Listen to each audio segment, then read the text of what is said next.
Overview of Euler's ingenuity. Leonhard Euler's genius developed alongside Europe's prosperity throughout the Enlightenment, which saw advances in science, arithmetic, and reading. Over half of the more than 800 pieces he released during his lifetime were finished after he became blind. Pastor Paul and his wife Margaretha welcomed Leonhard Euler into the world on April 15, 1707, in Basel, Switzerland. His early years were spent at Rehen, a nearby village. Euler's calm and steady temperament, which allowed him to maintain remarkable focus and resilience even after losing his sight, is claimed to have been formed by his upbringing in the peaceful countryside. He was already studying a textbook on advanced algebra when he was 7 years old, considerably above the average comprehension of the majority of kids, or even adults at the time. Euler began attending the University of Basel at the age of 13, which accepted students somewhat younger than is customary today, similar to several colleges throughout Europe. Despite the lack of prestige at the university, Euler was fortunate enough to receive tutoring from a gifted mathematician. Being a student of Johann Bernoulli.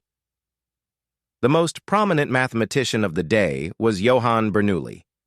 Isaac Newton was nearing the end of his life at that point, while Gottfried Wilhelm Leibniz had already died. Euler was appreciative of Bernoulli's invitation to visit every Saturday afternoon to talk about any difficulties he faced, even if he rejected to offer private lessons because of his hectic schedule.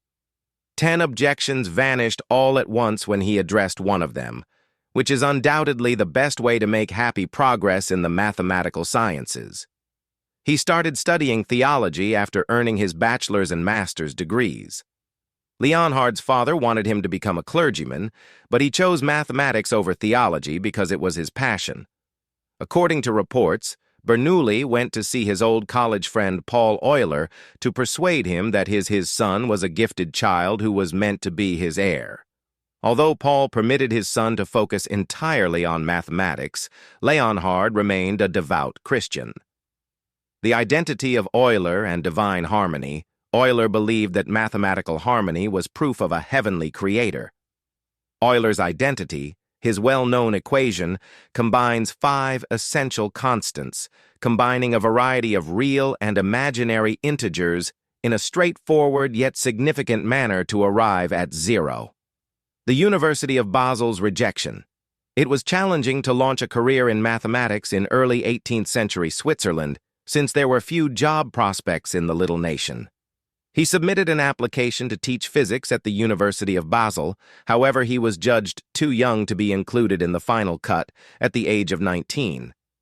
Looking back, it was a good thing to be rejected.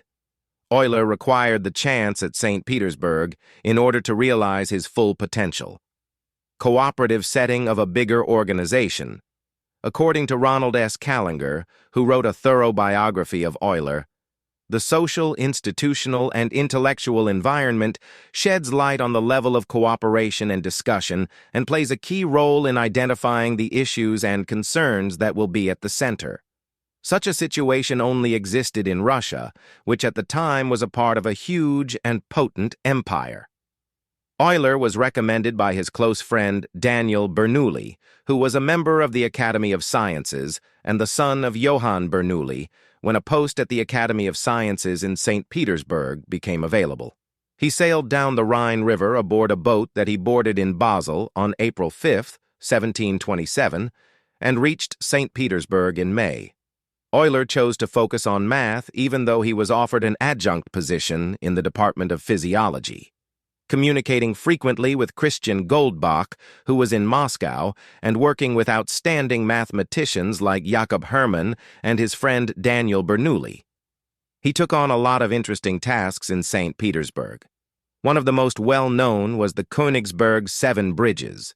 The problem of the 7 bridges of Königsberg, a Prussian city that is now Kaliningrad, Russia, was separated by a river that connected 4 sections with 7 bridges. It was frequently questioned by locals if it was feasible to get back to the beginning after crossing each bridge precisely once. Euler tackled the issue by making the layout simpler. He used a dot or node to symbolize each region, and every bridge acts as an edge or line joining the nodes. Knowing how many bridges or edges link to each area, also known as a node's degree, is essential to addressing the problem.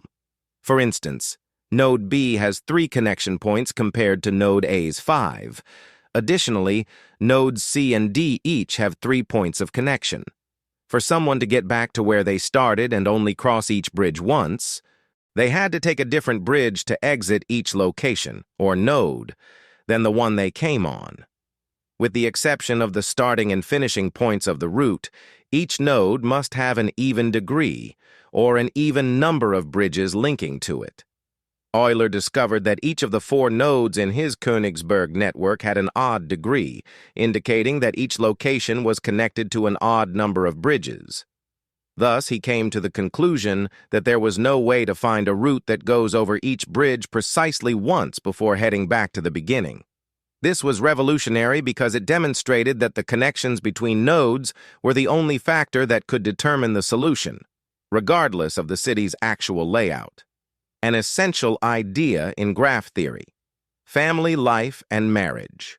Daniel Bernoulli, who detested the cold Russian winters and was troubled by the death of his brother Nicolaus only 8 months after arriving, had a significant opportunity to further his career in 1733 when he made the decision to leave St. Petersburg. At the academy, Euler took Bernoulli's place as the senior chair of mathematics. With the significant wage increase that accompanied the promotion, he was able to court Katharina Gesell, the daughter of a Swiss artist based in St. Petersburg. They Johann, their first child, was born in November of 1734, after they were married in January of that year. They eventually had 13 children in total, but only 5 of them made it beyond infancy. Some of Euler's most significant mathematical breakthroughs are attributed to a cat on his shoulder and a child on his knee. Mathematicians had been baffled by one of these issues for almost a century. Resolving the Basel issue. Summing the infinite sequence of squared reciprocals of integers is the subject of the Basel problem. Put another way, what number would you obtain if you added up ever tinier fractions? After years of intermittent work, he finally found a solution in 1735.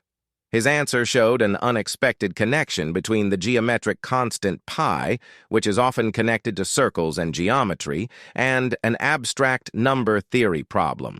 His genius was demonstrated by his ability to find linkages between seemingly unconnected fields of mathematics. Losing his vision, not his motivation. In his 20s, Euler experienced terrible fevers that resulted in the blindness of his right eye, further cementing his image as a genius. Nicholas, his grandson-in-law and a mathematician, Fuss attributed his blindness on eye strain following a demanding 3-day workday in 1735. But according to historian Ronald Callinger, it started in 1738 with an unexpected medical emergency.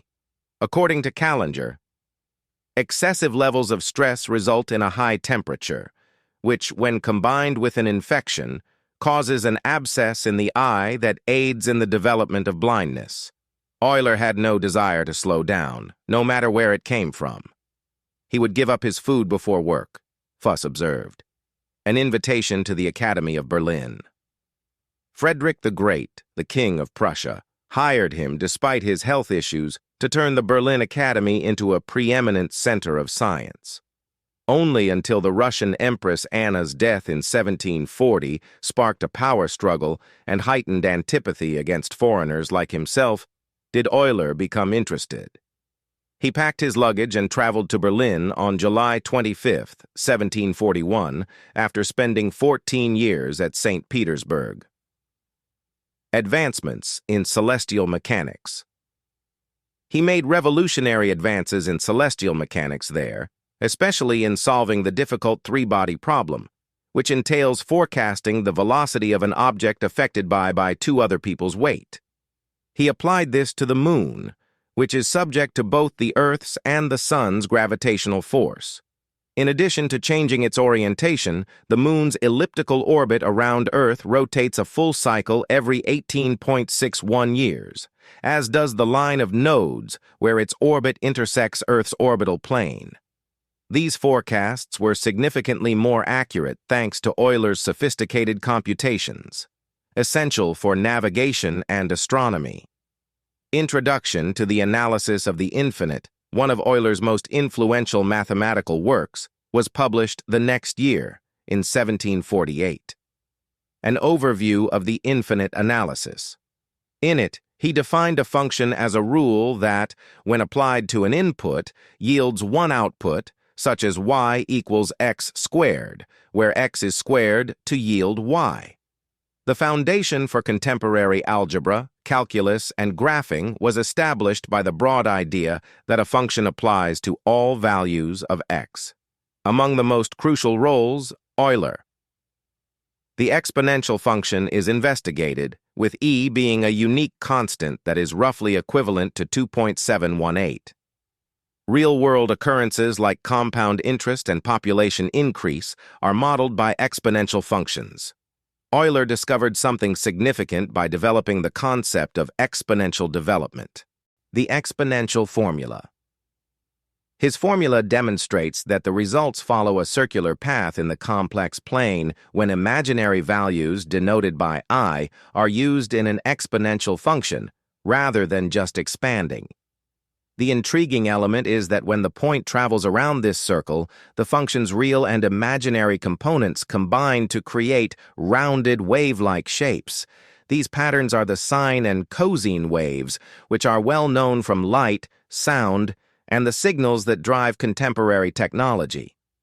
It was a startling discovery, demonstrating the close connection between trigonometry and exponential functions, despite their apparent separation. Euler was particularly good at numerous branches of mathematics. Euler found in geometry that every polyhedron, which is a three-dimensional shape with flat sides, straight edges, as well as sharp corners, the sum of the number of faces, f, vertices, v, and edges, e, is always 2. The king, who was focused on the Silesian Wars against Imperial Austria, did not impede Euler or the Academy in any way, so he was free to conduct his work. "The king calls me his professor, and I think I am the happiest man in the world," expressed Euler's contentment during this time. However, that joy would not endure. Following the end of the war in 1745, discontent in Berlin, Frederick turned his focus back to the Academy and other domestic issues. The king preferred French thinkers and was very contemptuous of Euler, like Voltaire, and having a preference for philosophy and literature over abstract mathematics. His contempt for arithmetic was made clear by one particular occurrence.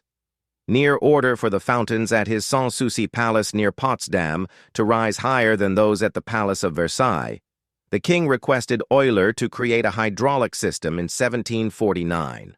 However, the high-pressure water was too much for the wooden pipes to handle, and adding metal rims to strengthen them didn't make it any better. Additionally, the pipe's diameter was insufficient to allow for adequate water flow. Euler had no real-world experience, and had not taken into consideration problems like friction or material constraints. Frederick reportedly joked to Voltaire, frustrated by the failure, "Vanity of vanities." Mathematical vanity, Euler lacked real-world experience and failed to take material constraints and friction into consideration. However, he was not discouraged by the defeat. In his groundbreaking study on fluid dynamics, published in 1757, he would go on to master the behavior of fluids. His equations of motion demonstrate how gravity and pressure interact to regulate fluid movement. Consider water passing through a conduit that is angled slightly. Dynamics of fluids. Let's concentrate on a tiny portion of the water in the pipe. This portion is influenced by two main forces. The fluid is pushed upward by the pressure at the lower end, and the flow is resisted by the opposite pressure at the higher end. Pressure drops along the fluid's length as it rises, producing a pressure differential that propels the flow. Gravity also pulls the fluid lower by adding another resistant force. In spite of these conflicting influences, because of the substantial pressure differential at the lower end, which overcomes both gravity and pressure resistance, the water rushes upward. Go back to St. Petersburg. The monarch ignored Euler, despite everything he had done. The king preferred the French scholar Jean-Laurent d'Alembert over Euler as his successor after the death of the Academy's president, French mathematician and philosopher Pierre-Louis Maupertuis. As d'Alembert refused, unable to, the king resigned his affluent life in Paris and became deputy president. The king turned down Euler's desire to guarantee his son's military posts. In the words of writer Callinger, he now decided that he and his family should depart. Staying would be shameful. As it happened, there was a location ready to greet him. He was asked to return to St. Petersburg by Catherine the Great in order to revive the ailing academy. She also consented to get Euler's 3 boys jobs. Frederick was furious when Euler requested to be released from his contract. After receiving a 3rd request, he attempted to appease Euler by writing, "I would like to let you know that you will please me if you desist from this demand, ignoring the prior 2.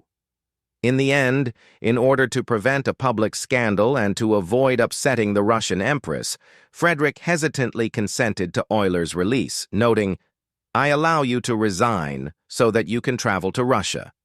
He didn't even say thank you for his assistance. Euler landed on July 28, 1766, in St. Petersburg. Petersburg. Getting totally blind. By that time, he was unable to tell the difference between a page that was blank and one that had writing on it due to a cataract in his good left eye. "Now I will have fewer distractions," Euler would joke. He wrote around 400 papers during this time, producing about half of his life's work despite being blind, because of his extraordinary memory and capacity to carry out intricate computations alone in his mind. In order to make mathematics more approachable for a larger audience, Euler dictated his well-known work Elements of Algebra with the assistance of an unemployed tailor. The tailor's ability to solve challenging algebraic problems on his own by the end of their partnership is evidence of Euler's effectiveness as a teacher. Due to his eyesight, he was extremely dependent on those around him to dictate his job and to support him during emergencies. His servant, Peter Grimm, hurried to get a ladder and go to the 2nd level in order to save the blind mathematician when a terrible fire destroyed over 500 dwellings in St. Petersburg in May 1771, including his own. The following September, 1771, in an attempt to restore vision to his left eye, Euler had cataract surgery. Although the procedure initially improved his vision, complications, most likely an infection, resulted from improper post-operative care and a big incision, causing him to go blind once more. Euler was adamant about not depending entirely on his kids for support. Following the death of his 66-year-old wife, Katharina, in November 1773, he wedded Salome Abigail Gesell, her half-sister. As his health deteriorated at the end of his life, Euler experienced regular episodes of vertigo. His last day. He passed away on September 18, 1783, just like everyone else. He talked to his guests about the ascending motion of hot air balloons and taught his grandchildren arithmetic. After lunch, he napped, and in the afternoon he started his pipe. The pipe fell to the ground a few moments later. As he reached for it, he abruptly put his palms to his forehead and said, "Ich sterbe," which was his last words. "I'm going to die." He had experienced a stroke and died that evening at 11 p.m. at the age of 76. Euler thought that, "We will find ourselves in a more perfect state of dreaming after passing away." Euler's efforts established the groundwork.